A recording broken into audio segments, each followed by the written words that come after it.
Exercise number 12.2. Name of the chapter is Heron's Formula of Class 9th NCERT CBSE board. Now the question number 1 is a park in the shape of quadrilateral ABCD. एक park है जो कि एक quadrilateral के shape में है और इसका नाम हो गया A, B, C और D. क्वाड्रिलेटरल किसे कहते हैं? जिसकी 4 साइड होती है. Has angle C 90 degree. तो ये C बना है तो यहाँ पर 90 डिग्री हो गया. AB is equal to 9 metre. यहाँ से यहाँ तक ये 9 मीटर हो गया. जहाँ पे जो दिया वहाँ लिखो आराम से. BC 12 metre. ये B से C 12 मीटर हो गया. C से D 5 मीटर हो गया. A से D 8 मीटर हो गया. How much area it occupy, यानी इस क्वाड्रिलेटरल का क्या एरिया होगा. तो इसको निकालने के लिए हम इस क्वाड्रिलेटरल को 2 पार्ट्स में डिवाइड करेंगे जिससे हमारे 2 ट्रायंगल बन जाएंगे. हम ऐसे भी कर सकते हैं और हम ऐसे भी डिवाइड कर सकते हैं. ठीक है, तो हमने मान लीजिए ऐसे डिवाइड कर दिया. ठीक, अब हम इसका एरिया निकालेंगे. तो आप अगर इस ट्रायंगल को देखोगे तो BCD एक राइट ट्रायंगल बन रहा है. In triangle BCD angle C is equal to 90 degree. तो यहाँ पर इस साइड को निकालने के लिए हम पाइथागोरस थ्योरम का यूज करेंगे.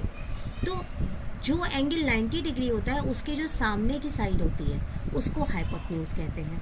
तो पाइथागोरस थ्योरम का फॉर्मूला क्या होता है? Hypotenuse square of the hypotenuse is equal to sum of opposite sides या सम ऑफ रिमेनिंग साइड्स.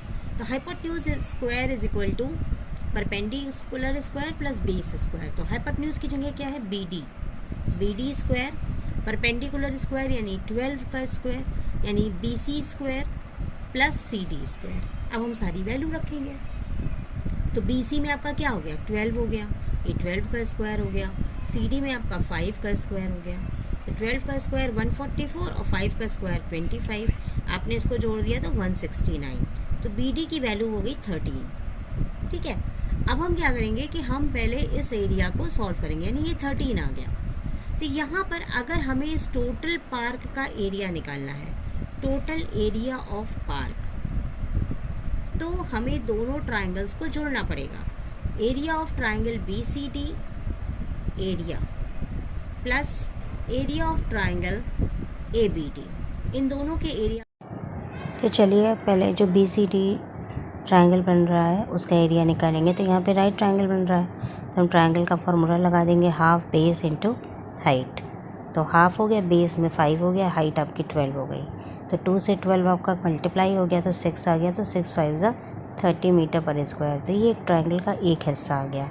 अब दूसरे ट्रायंगल का एरिया निकालने के लिए आप देखिए यहाँ पे राइट ट्रायंगल नहीं बन रहा, केवल तीनों साइड दी हुई हैं. तो अब हम क्या फार्मूला लगाएं? तो ऐसे केस में जब तीनों साइड दी हुई होती हैं तो हम हीरोन्स फार्मूले का यूज़ करते हैं. अब इसके बाद दूसरे ट्रायंगल जो है ABD, इसका एरिया निकालेंगे. अब यहाँ तीनों साइड्स दी हुई हैं, 8 मीटर, 9 मीटर, 13 मीटर. लेकिन यहाँ कोई 90 डिग्री हो ये ज़रूरी नहीं है. तो हम हीरोन्स फार्मूला के ज़रिए उस एरिया का ट्रायंगल निकालेंगे. तो पहले हम सेमी पेरीमीटर निकालेंगे, यानी तीनों साइड्स को जोड़ेंगे. तो 13 + 8 + 9 को जोड़ेंगे, A + B + C/2 और फिर ये 15 आ गया. तो ये आपका सेमी पेरीमीटर S की वैल्यू आ गई. हीरोन्स फार्मूला का एरिया का ट्रायंगल का फार्मूला होता है √S, S - A, S - B, S - C. ये पूरा √ में होता है.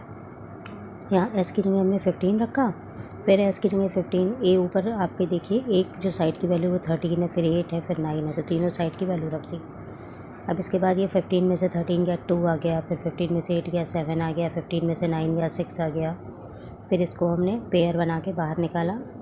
तो 6 7 5 से 35, इसका पेयर नहीं बनेगा. 35 यानी अप्रॉक्सीमेटली 36 यानी 5.9 और ये एरिया निकल के आ जाएगा √ के बाहर. अप्रॉक्सीमेटली है ये वैल्यू 34.5. अब हमें पूरे पैरेललोग्राम का एरिया निकालना है. तो टोटल एरिया निकालने के लिए दोनों ट्रायंगल के एरिया को जोड़ दीजिए. 30 + 34 यानी 64.5 मीटर स्क्वायर.